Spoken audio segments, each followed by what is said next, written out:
Tout le monde s'est posé la question de ce que je voulais faire comme type de vidéo. C'est pas compliqué. En fait, je vais juste faire une FAQ avec mes propres questions et donc mes propres réponses. En fait, personne ne m'a posé des questions. Moi, j'ai juste décidé de répondre à mes propres questions parce qu'à chaque fois que je fais des demandes de FAQ sur Instagram, en général, j'ai pas de réponse et quand je demande des choses en commentaire, j'en ai pas. Donc, je me suis dit, au lieu de m'abattre sur mon sort et vu que j'avais vraiment envie de faire une FAQ, eh ben, j'en ai fait une tout seul et je me suis pris mes propres questions, donc je les ai notées et je vais répondre tout seul en fait parce que c'est plus facile. Let's go. Prends-tu des stagiaires? Pour le coup, je prends pas de stagiaires pour la simple et bonne raison que je fais pas que de la photo. En fait, je fais de la photo et à côté, j'ai un autre travail, ce qui fait que je peux pas être à temps plein avec un stagiaire et j'ai pas suffisamment de clients encore pour vraiment que mon stagiaire puisse voir des choses suffisamment variées, intéressantes tout au long d'une journée de stage. Donc, non, je prends pas de stagiaire. Quel est mon style préféré en photographie? Alors, mon style préféré en photographie, je dirais qu'il se rapproche de la partie cinématographique et en même temps, puisque je trouve que c'est assez vaste en fait, ce que les gens disent cinématographique, mais en soi, dans le cinéma, il y a plusieurs types de films. Il y a les films dramatiques, il y a les films qui sont plus joyeux, fantastiques et autres. Moi, je dirais que mon style en photographie, celui que j'aime le plus, c'est vintage, cinématographique et moody, dark mais pas trop dark non plus. J'aime les scènes en fait en photo qui racontent pas grand chose mais en même temps qui racontent beaucoup de choses en même temps. J'ai fait une série d'autoportraits qui sont exactement dans la veine de ce que je veux faire et d'ailleurs je pense que je vais faire plus de sessions photo même plus globalement dans ce style là. Alors quel est ton premier boîtier? Alors mon premier boîtier c'est celui avec lequel je filme actuellement même si j'ai eu des nouveaux boîtiers entre temps pour la simple et bonne raison qu'il est léger, compact, rapide et il fait ce que je veux pour la vidéo pour le moment en tout cas. Donc c'est le D3300 de chez Nikon, c'est un boîtier entrée de gamme. Je l'ai eu en 2015 ou 2016 je sais plus et franchement bah il est vraiment cool donc je l'ai eu avec le kit lens de base. Si je devais choisir un objectif, mon objectif préféré ce serait le 28 mm 1.8. Il est trop pratique, franchement il fait un taf magnifique. Il y a un petit côté de distorsion que j'aime bien sur le 28 mm qui me permet d'avoir plus aussi de scènes et donc un côté un peu plus artistique quand on veut entrer dans des choses un peu plus poussées et en même temps j'ai pas l'impression qu'il y a trop de déformation non plus quand on respecte une bonne distance. Donc 28 mm pour sûr à 100%. Si je devais donner un conseil pour faire du portrait à des gens qui se lancent, qui ont juste un appareil photo ou un téléphone et qui savent pas trop comment faire, je dirais d'abord première chose à faire, numéro 1, apprenez à faire des photos un petit peu avec tout et n'importe quoi. Moi c'est comme ça que j'ai commencé à la base, donc soit prendre des photos dans votre jardin, de tout et n'importe quoi, de choses qui bougent, de choses qui sont fixes. La deuxième chose que je vous conseillerais ce serait de sortir avec des potes et de faire des photos de vos potes. Et comme ça, petit à petit, en rigolant, en déconnant, du coup vous allez faire des meilleures photos parce que c'est plus un concept, c'est plus une relation de modèle à photographe que juste du coup faire des photos. C'est pas un paysage en fait, c'est une personne. Donc il faut que vous arriviez à prendre des photos suffisamment vite pour faire en sorte que la personne ne capte pas. Bien sûr que vous êtes en train de prendre des photos, enfin pas trop. Et en même temps, il faut que ça soit cool. Prenez vos potes en photo, eux ils seront plus tolérants déjà pour commencer. Next, ma saison favorite c'est l'été. Alors ma saison favorite c'est l'été parce que à la base j'ai grandi à Martinique, ce qui fait que j'aime beaucoup la chaleur. Les autres saisons je les aime un peu moins, surtout l'hiver, parce que je trouve que c'est insupportable. Par contre pour les autres saisons ça passe, mais j'ai une grosse préférence pour l'été. Alors est-ce que éditer c'est quelque chose d'important? Est-ce que c'est pas tricher? J'ai déjà fait une vidéo sur ça sur la chaîne YouTube, donc vous pouvez retrouver le lien, je vais essayer de vous le mettre dans la description. Et en fait pour moi retoucher c'est pas tricher pour la simple et bonne raison que c'est juste la patte supplémentaire de votre travail, c'est l'accomplissement, c'est un petit peu la touche finale. C'est un peu comme deux personnes qui vont préparer des pâtes au fromage, l'une qui va mettre son style, l'autre qui va mettre son style, un qui va faire avec du beurre, l'autre qui va faire avec de l'huile. Voilà, bref, chacun son fromage et tout, et c'est un peu, pour moi c'est un peu la même chose. Comment progresser vite en photo? C'est un peu court dans une vidéo FAQ de répondre à cette question, mais globalement si j'avais quelques conseils à donner pour progresser vite en photo, faut faire des photos en fait, il n'y a pas de choix.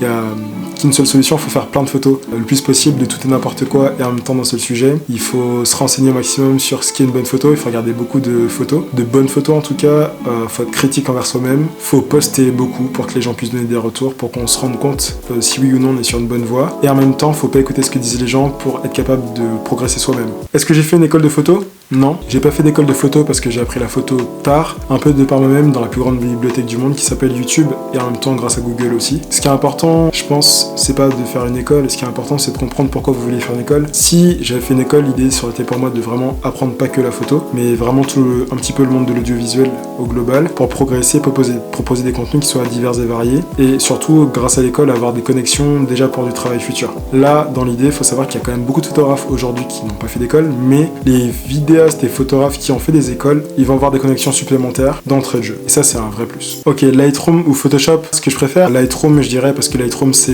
permet de travailler en série. Photoshop, c'est plus pour faire de la photo spécifique une par une, et du coup, je perds beaucoup de temps si je suis sur Photoshop. Et pour moi, le temps, c'est hyper important. Je préfère passer beaucoup de temps pendant la séance photo que de passer beaucoup de temps en post-traitement. Donc, je dirais Lightroom. Alors, DC ou Marvel? DC, parce que j'aime beaucoup l'univers DC, qui est pour moi beaucoup plus réaliste. Il est plus proche de ce qu'on peut vivre, nous, dans notre réalité, même s'il est un peu sombre. Par contre, Marvel, ils ont fait du très bon taf avec toute la série Avengers, mais non, DC et puis Batman et puis le Joker, quoi, enfin la base. Tu viens d'où? Je vis à Poitiers, près du Futuroscope. Alors, définis ton style. Alors, mon style, si je devais définir mon style, je sais pas si je peux dire que j'ai vraiment un style. Je sais juste que quand je prends des photos, ce que j'aime, c'est capturer l'essence d'un moment de la façon qui me saisit le plus, essayer de faire transmettre des émotions ou quelque chose de beau dans ma photo, mais pas forcément quelque chose de trop artificiel. Alors ça, c'est une question par contre qu'on m'a vraiment posée, c'est je n'arrive pas à gérer les couleurs en photo. Est-ce que tu as un conseil? Toute la partie gestion des couleurs, c'est assez compliqué de le faire en FAQ parce que c'est très vaste. Je sais que je vais faire une vidéo dessus plus spécifiquement. Par contre, la première chose que je te dirais, c'est less is more. Moins tu vas intégrer de couleurs dans ta photographie, moins tu vas galérer à les faire matcher ensemble. Le plus simple pour commencer, c'est de faire du monochrome. Donc monochrome, c'est une seule couleur et c'est d'avoir une teinte globale dans ta photographie qui ressort et toutes les autres d'essayer de les retirer. Alors attention, j'ai pas dit de faire du coup de la soustraction de couleurs sur Lightroom. J'ai dit à la prise de vue déjà de base, essayer d'avoir une seule couleur. Par exemple, si je retire le rouge de dessus de ma tête, il y a quasiment du noir partout et c'est ce qui va faire justement que le rouge va bien ressortir. Et c'est un petit peu la même chose dans les portraits, c'est-à-dire que vous avez votre scène globale, sauf qu'en plus de moi là juste habillé, il y a aussi le décor. Donc c'est-à-dire qu'il faut penser à la tenue du modèle, si c'est pour du portrait, il faudra aussi penser à sa couleur de peau parce que ça peut aussi influer, sa couleur de cheveux, sa couleur d'yeux et puis l'environnement dans lequel vous allez prendre les photos. Toutes ces choses sont super importantes pour que vous ayez une photo qui va vraiment ressortir. Contrairement à ce que beaucoup de gens pensent, c'est pas au post-traitement que ça se fait, ça se joue d'entrée de jeu. C'est super important. Pour bien gérer les couleurs, il faut une bonne lumière aussi de base. On arrive aux dernières questions. Pourquoi ton feed n'est pas organisé sur Instagram? Ah, j'adore répondre à ma propre question, c'est trop bien. Alors donc, vous avez dû voir sur mon Instagram dernièrement que j'ai un feed qui est vraiment déconstruit totalement par rapport à avant.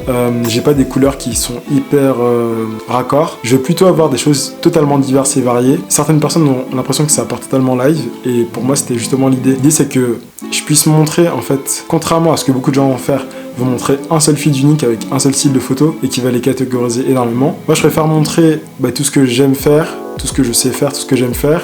Même si ça va un petit peu à l'opposé de ce que beaucoup de gens pensent, c'est ma façon perso de me démarquer et puis c'est ma façon aussi de voir la photographie. J'ai décidé depuis janvier, comme je l'avais dit, de faire tout un tas de types de photographies et donc pour moi c'est normal de tout montrer. Sauf les photos de clients qui n'ont pas trop d'intérêt, parce qu'il y a certaines photos de clients qui n'apportent pas plus, mais sinon si je peux montrer des photos qui ont un vrai intérêt, que ce soit maintenant même des autoportraits, des essais que je vais faire, des photographies plus poussées dans lesquelles je me suis vraiment investi comme mon dernier projet, mes derniers projets parce qu'il y en a eu plusieurs, les gifs aussi, tout ça c'est super important. Donc c'est pour ça que mon feed est totalement décousu pour que les gens quand ils viennent sur mon feed ils aient la surprise, ils se disent pas on va sur le feed de Guillaume, on sait déjà ce qu'on va trouver. J'ai envie que la personne puisse se dire ok je vais peut-être rester parce que peut-être que ce sera bien. Après ça veut aussi dire qu'il y a des moments où ce sera nul et ça j'en suis totalement conscient, c'est un risque à prendre, mais je préfère prendre le risque d'être nul sur quelques photos que d'être juste monotone parce que pour moi la récurrence est insupportable. Quel est le type de photo que tu trouves le plus dur? Pour moi il y a un style de photo qui pour moi est vraiment beaucoup plus dur que tous les autres, c'est les photographies de naissance parce que il faut gérer le nouveau-né en soi, il y a toute la partie emmaillotement qu'il faut prendre en compte. Il faut savoir que les bébés quand ils naissent pendant les 15 premiers jours, ils sont pas tout de suite hyper mignons non plus parce qu'ils sont pas totalement développés au niveau du visage et donc mettre en avant correctement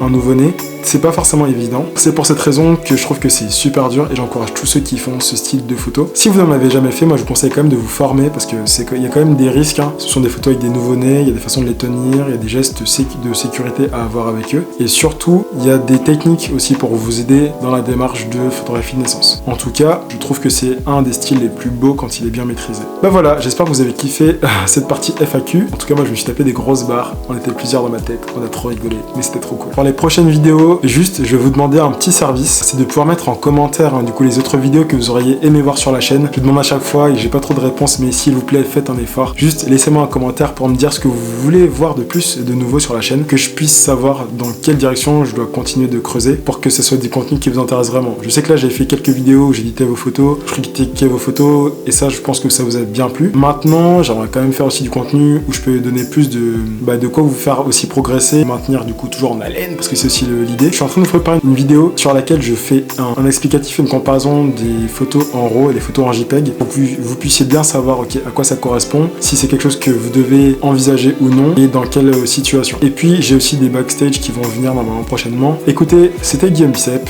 Je suis toujours très content de faire des vidéos pour vous.